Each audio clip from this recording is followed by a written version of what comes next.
Basically, when we were looking at what types of cars to choose, we had found a car builder in Sweden, and he specialized in Fiestas. He's done quite a few Fiestas, so we went that route because he obviously knew them already.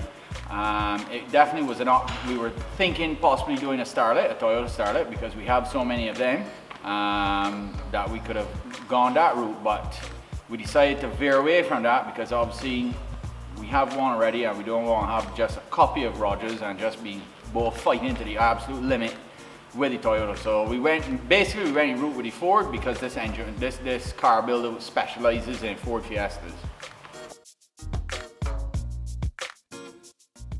Basically, when we decided, my father and I decided that we would do a new rally car, we kind of looked at what's quickest. The verdict I think is still out on if a front wheel drive is quickest in the two-wheel drive class or rear wheel drive, but we made a decision a long time ago that we're in motorsport to have fun. We're not in motorsport for all the politics, all the stress, all that. We're not getting paid. It's purely to have fun, and that's mainly the reason why we went with a rear wheel drive. Because, for example, with the Starlet, when you drive the Starlet, you can be flat out fighting for 5 seconds to win, and you're very competitive, but yet every stage you're having a ball of a time. The Starlet is just loads of fun to drive, and yes, you're competitive because everybody seems to kind of want to confuse when we say, oh no, we're not competitive, we're having fun. Yes, we're competitive, but you're having a blast of a time when in a rear wheel drive. So that was one of the main reasons behind building a rear wheel drive, that at the end of the day I want to be able to get out the car and know that I've had loads of fun. Mainly we knew probably last year, May, June, that we wanted to do a car. We went through quite a large process to decide who would build the car, and last year in November we took a trip up to Sweden to see, after we decided who was going to build the car, we went to see the guys who were building the car, and everything was supposed to progress and start in December, but we actually didn't start building the car till February 2016. So the biggest challenge that we've had with the complete car was getting it done and getting it here in time. It's quite actually a miracle to say that the car is here now and driving. And from when it started in February, I said there was no way that we were going to make Rally Barbados 2016.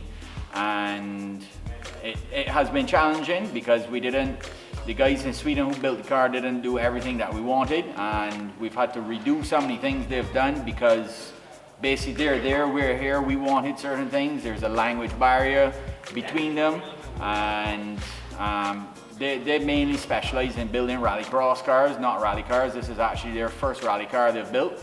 So I would say it was definitely challenging communicating with them and getting it done. The biggest problem we had was getting it done in the time frame, because originally we were promised the car to be done in March and it didn't really finish till the middle of April.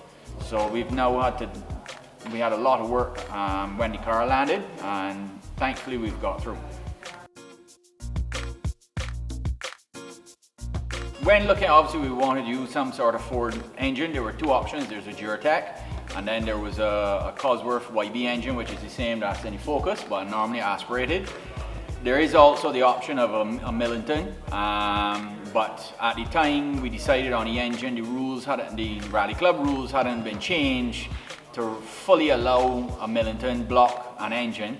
So with the engine builder having a bit of concerns on a Ford Duratec engine, we went the route with a Ford YB Cosworth engine, which potentially is not in terms of getting the best performance out of it. I would say maybe it's not the best of engines, but it's the most reliable engine. So that's why we went with that for reliability.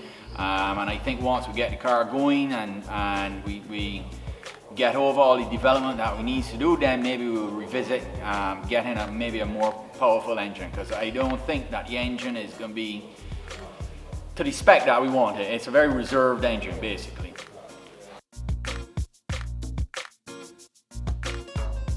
When we started to build the car, there were two different groups. There was a group, the Rally Club has actually changed the rules this year in 2016, which has now merged us into the same group.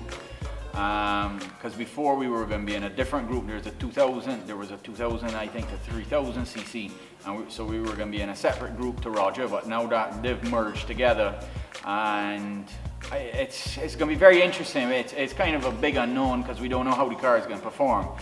Realistically, we built the car to beat the Starlight. That's the whole idea, because obviously we could have quite easily built a Starlight, and it's just a very big unknown if we'll be able to beat them. I mean, I know the pace that they're at. You know, I competed last rally I did in Starlight was last year, 2015, which I was quite successful and won fastest two-wheel driving.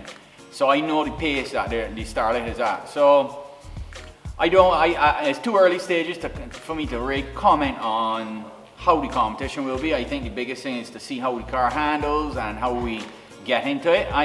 For this year, I'm not setting really any expectations on getting incredible results. My biggest achievement, my biggest goals right now is to just finish Rally Bar. It's all Rally Bar is.